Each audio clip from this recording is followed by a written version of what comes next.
it needs to be said that my presentation is devoted to a rather rare rare phenomenon found in central Siberia. I don't know to what extent it is rare practically, and it would be interesting to hear your opinions. So I'll start with some general information.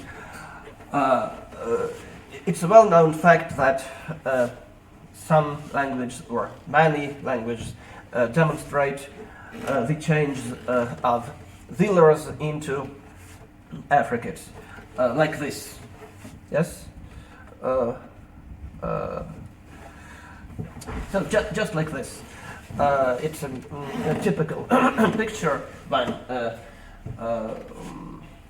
velar voiceless stop changes to a voiceless affricate, and correspondingly a voiced velar stop changes to a voiced affricate.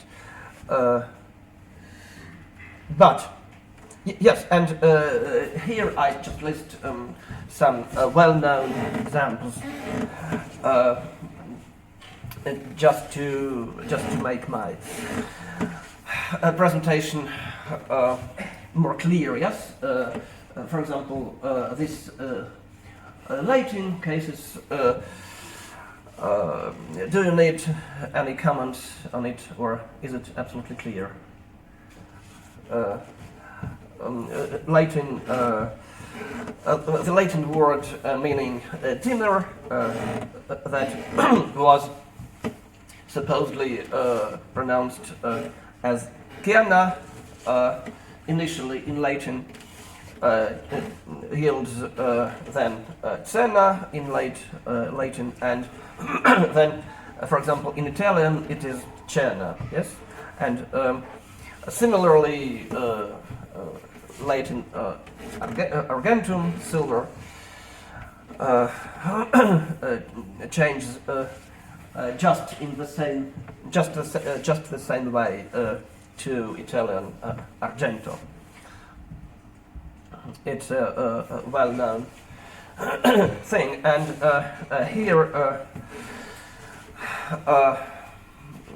I decided that it would be okay to take some examples from the field of proto-language reconstruction. These cases are also quite well known.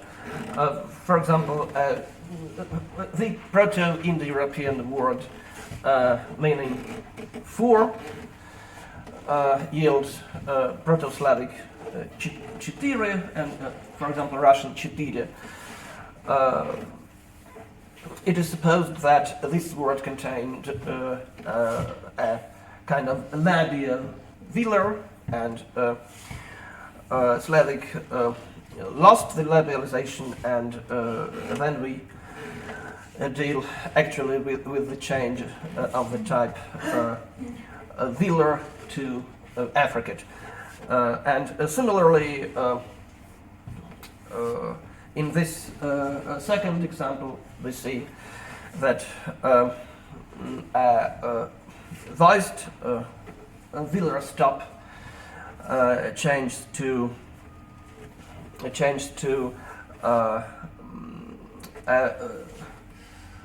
voiced sibilant, but I think it is reasonable to suppose that there also was an intermediate stage where it was still an affricate initially.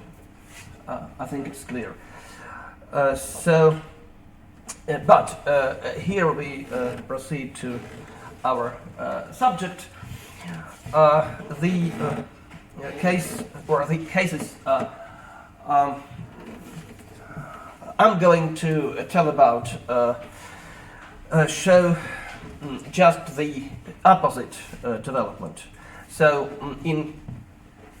at least in two Siberian groups that are genetically unrelated, we see that in some languages voiceless and partly voiced affricates change to velars.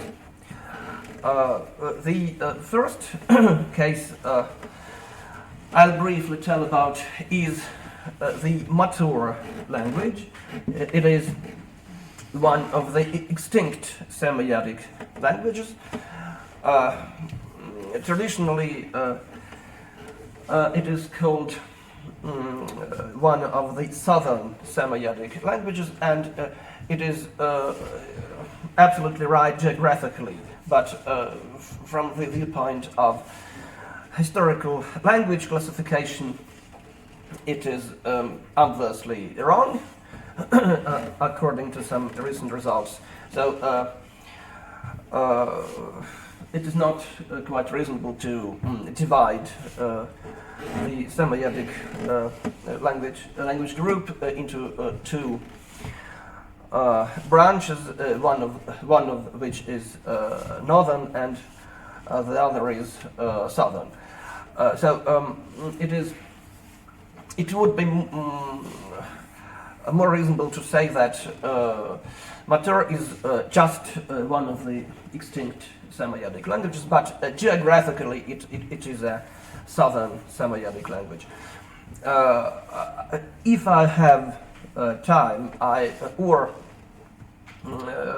during the within the time reserved to questions, I can say something about geographical aspects of it, but now I'll just continue to speak about the phonetic phenomenon. So, in mature language,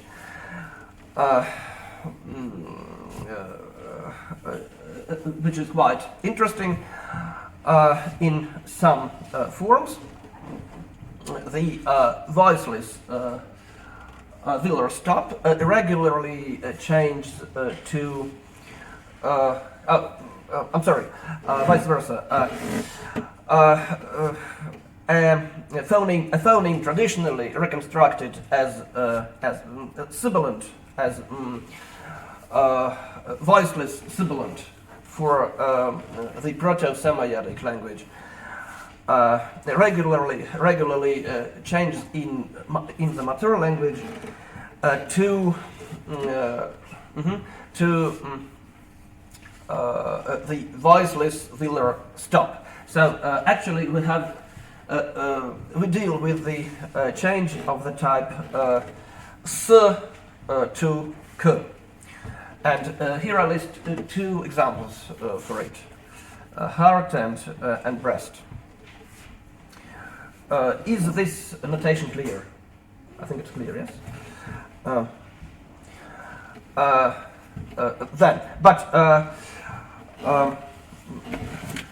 We also need a quite important comment on this. Actually, the Proto-Samoyedic consonant traditionally reconstructed as a voiceless sibilant would have been in fact a palatalized affricate rather than a sibilant, and it would be indicated by phonotactic features it had in the proto-language and by its reflexation. So if I have time, I'll try to tell about this in detail. If somebody asks. Actually, we need to suppose that the development in question was ch to k, so voiceless affricate to voiceless velar stop.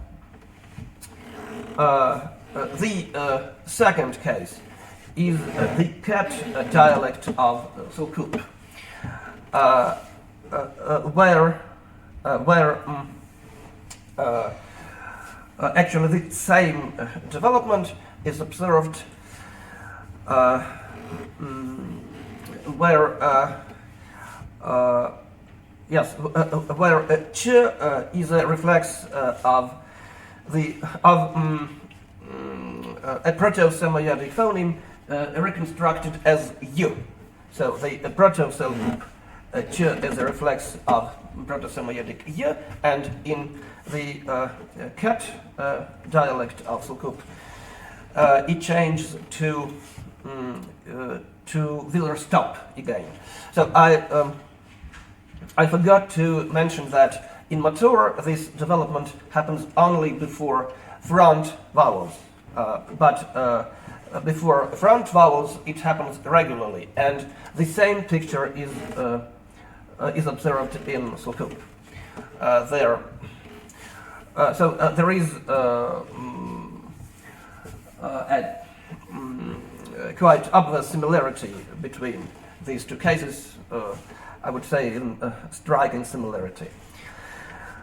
And the third case is probably most interesting, and it is from the Yeniseian language family, which is, as we know, not related to Samoyedic languages and to Uralic languages. It is traditionally thought to be an isolated family, but there are some hypotheses about genetic links between this family and some other languages of the world. But now it's not my subject. It's what I must tell about is that here again we have, according to Sergei Starostin's reconstruction, which is quite reliable in my opinion, here again we observe some cases where some cases taken from corresponding records where Yeniseian material is attested, some cases where voiceless and voiceless affricates, two voiceless affricates and one voiced affricate develop into Wheelers. In some cases, these Wheelers are stops, and in some cases upstrands. So, in fact, we observe changes like ch to k, or ch to h, or c to k, for example. It must be taken into account that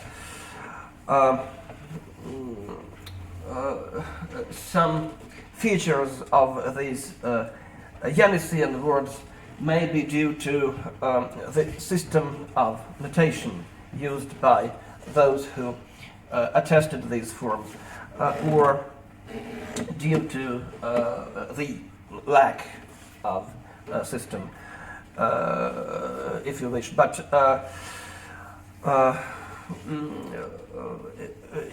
anyway, it is clear that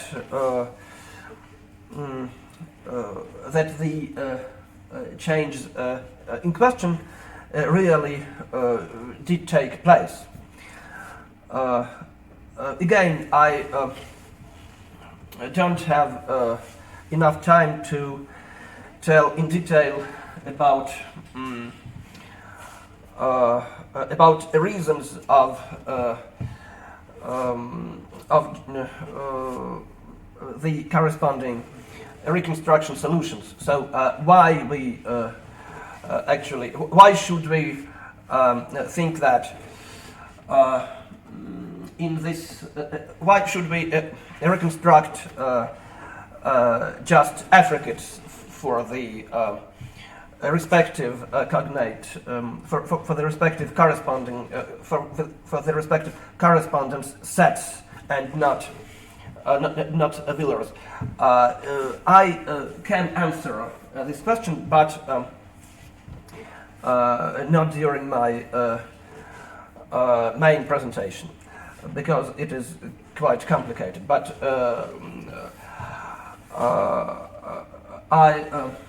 I can explain it later to everybody who is interested.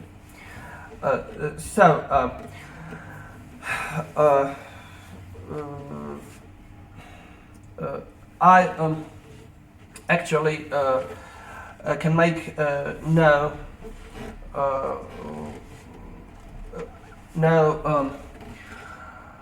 definite conclusion, because I only can state that this is quite interesting in my opinion, and it is clear that if we observe this kind of phonetical phenomenon in several languages and language branches within the same areal,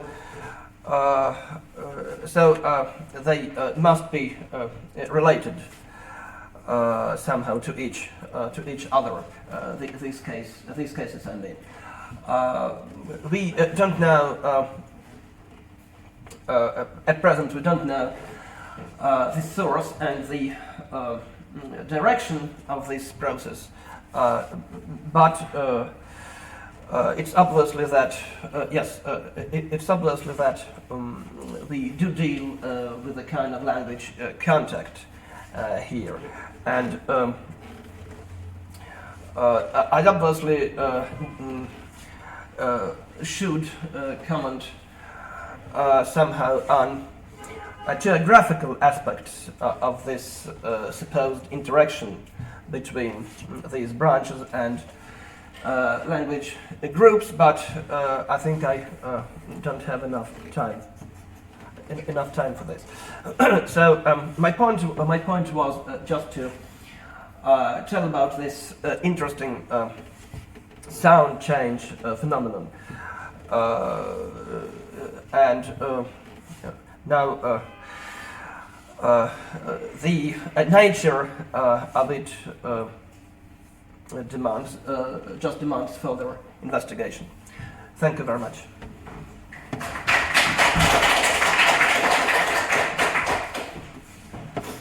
Questions, please? Yes. Okay, and why finally reconstructing a villa is a problem? So all your points are based on the idea that we have a given sibilant-like or African-like reconstruction, from which we have to explain the development of the villa. Why finally cannot one reconstruct the villa in every of the Yes. Do I understand it correctly that you mean all the languages and branches in question?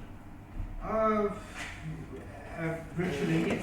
For It- example, including from Semiotic. the very beginning, when you show the parallels in Samoyedic and other Uralic branches that have starting from this one. Okay. First, if we may I answer consequently, moving from mature to Yenisei, yes? First of all, these mature villas I told about are found in the place of a phoneme which is which undoubtedly should be reconstructed either as sibilant or as velar, or as affricate, but not as velar, because, for example, I listed here some Finnish and Hungarian parallels. In the case of Matur, if we accept your suggestion, so to say, then we have to reconstruct in the corresponding forms a velar for Proto-Uralic, obviously, and then we should think that only Matur preserved this velar, and in all the other Uralic languages, it developed into sibilants, yes. Is it a good solution in your opinion? Why not? So actually my question is exactly the question why not. As far as I understand, in the case of Indo-European, more or less the same. Okay, so in this case we get reconstructed forms like, for example, Proto-Uralic Kudan and Proto-Uralic Kunche. Okay, yes, yes,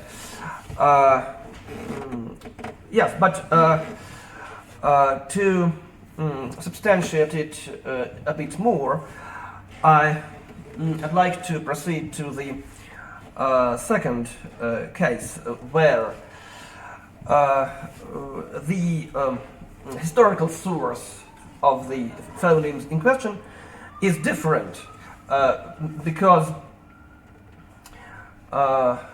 here we deal with Proto-Uralic and Proto-Samoyedic y, which yields ch in all Selkup dialects, and only in the Ket dialect of Selkup, and within it, only before front vowels, we find the velar.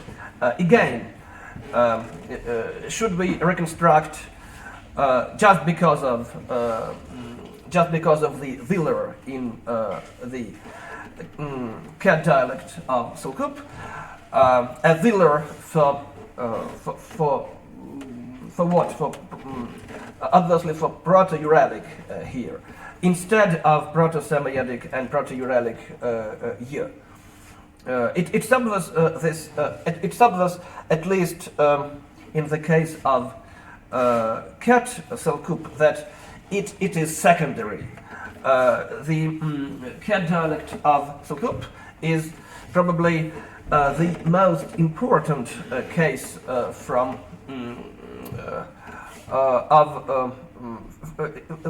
the most important case among all the three, because here it's obvious that we should not proceed from the velar.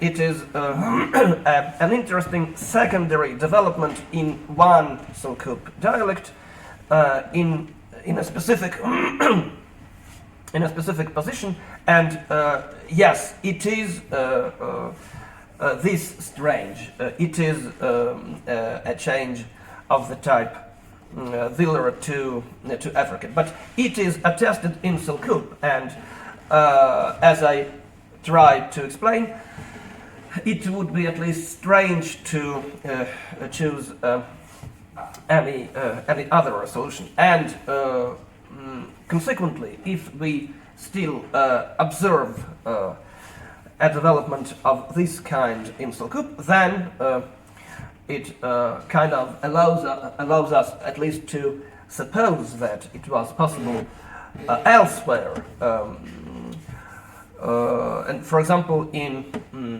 Matur and in the Yeniseian forms I listed. Am I clear? Yes. Yes, very much. Thank you. No. We have a couple of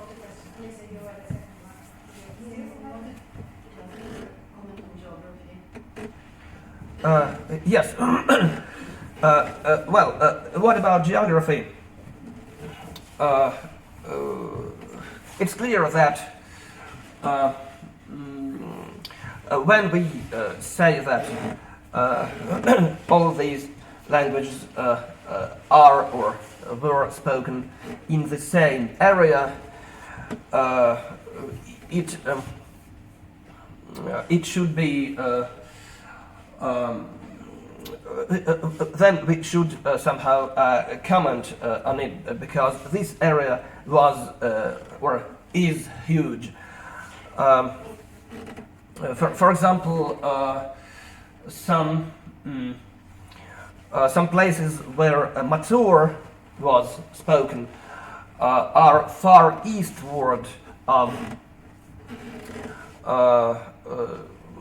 the main Samoyedic language territory, so to say, up to the region of Lake Baikal. But it is safe to say still that some mature speaking groups did live along the Yenisei River,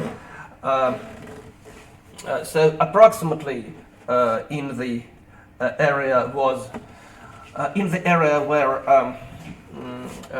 the Yenisei languages in question were spoken, and where Selkup is still spoken. So to suppose a kind of contact between them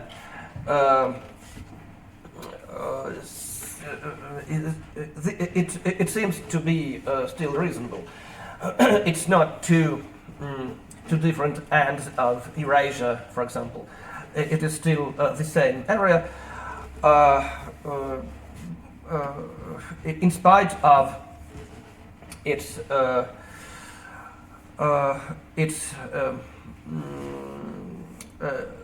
huge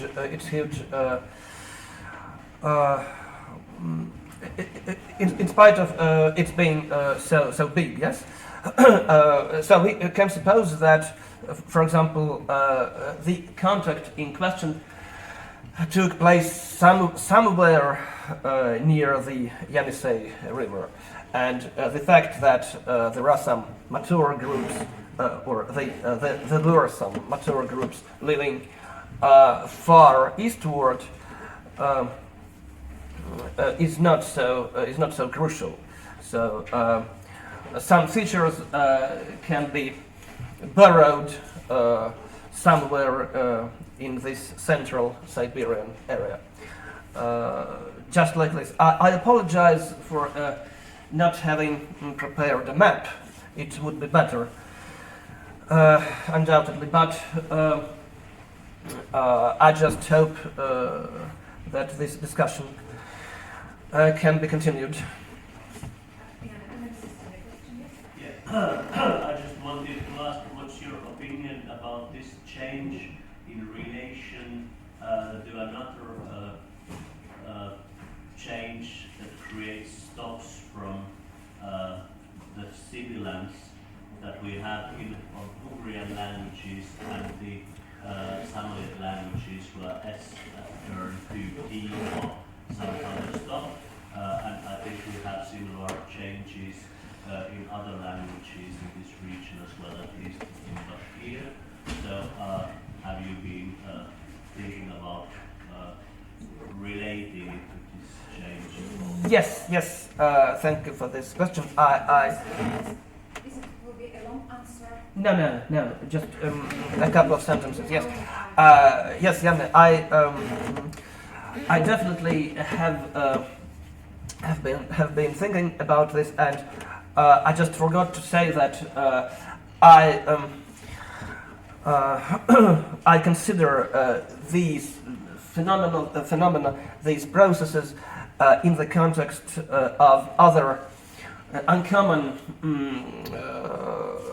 sound changes and consonant changes attested in the area. And first of all, this change of S into T, of the voiceless sibilant into into the voiceless dental stop that is observed in Samoyedic, in all the Samoyedic languages, obviously in Proto-Samoyedic, in Mansi and in Pumpakal. So it turns out that Pumpakal is a quite interesting language because it shows this change S to T, as well as the change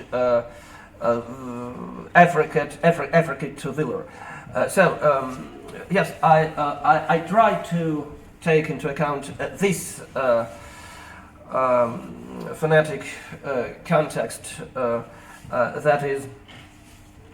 that relates to the language of Central Siberia, but it also demands some further investigation. Thank you. Thank you.